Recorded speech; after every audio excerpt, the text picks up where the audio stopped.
Nah, di sini ada tentang implementasi view, yang dimana kami membuat create view informasi transaksi, select, T kode transaksi, T jumlah transaksi, history transaksi, status transaksi, ID, ada jumlah pembayaran, otorisasi, tanggal transaksi S, tanggal pembayaran, status transaksi. Terus kami masukkan formnya ini, di mana transaksi T itu left join pembayaran P on T kode transaksi sama dengan P kode transaksi. Ah, terus kalau kita menjalankan secret view informasi transaksi ini,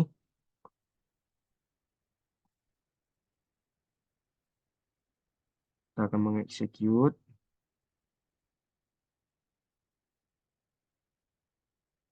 sukses, kemudian kita menselect.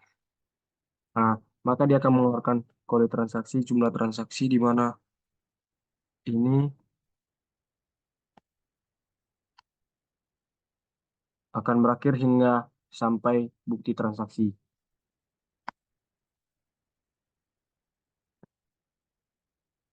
Kemudian ada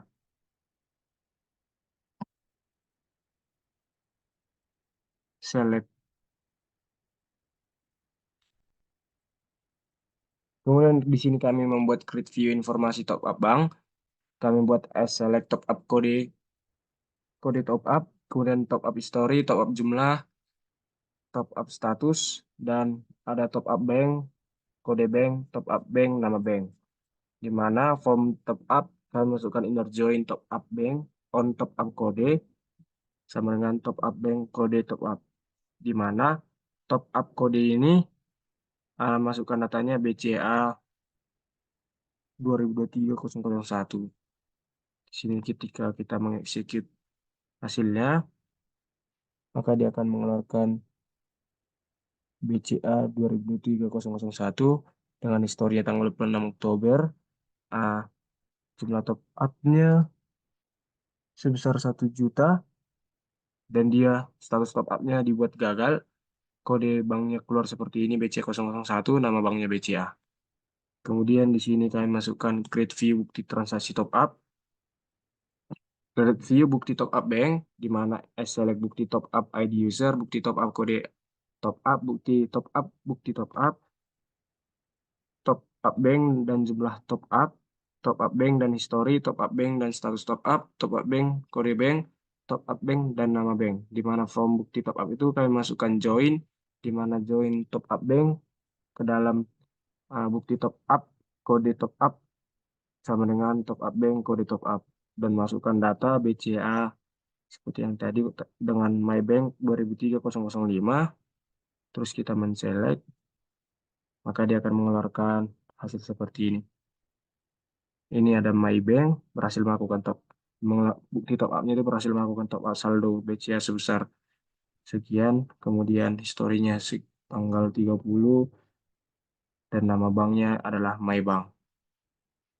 Kemudian ada create view informasi user bukti top up, di mana select relasi user dan registrasi user ID, kemudian ada relasi user dan registrasi, dan nama, relasi user registrasi, jenis kelamin, tanggal lahir, nomor telepon, ID pengguna, username, password login, email, PIN transaksi. Kemudian ada bukti top up-nya, kode top up, dan dari relasi user dan registrasi ini kita membuat left join bukti top up on relasi user dan registrasi. ID user, bukti top up, ID user. Kita men-select, kita akan mengexecute, maka dia akan mengeluarkan ID user seperti ini.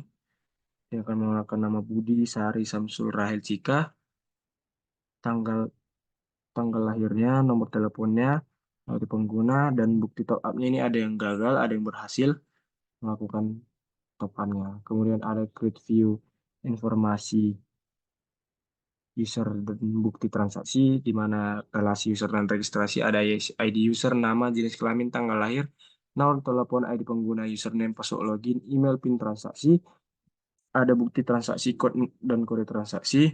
Kemudian dari relasi user dan registrasi ini kami buat left join bukti transaksi on relasi user registrasi ID user sama dengan bukti transaksi dari ID user.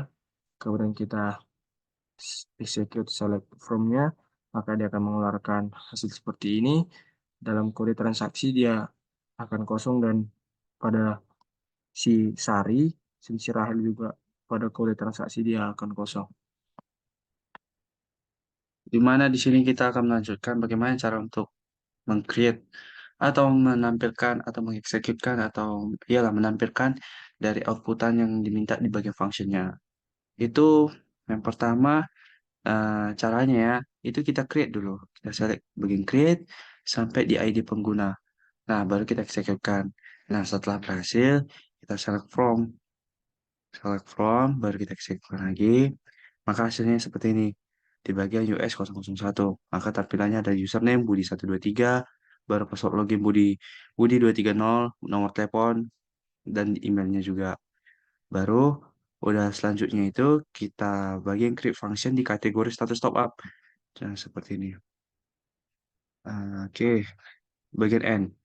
Kita eksekutkan. Oke, tidak berhasil. Karena kenapa?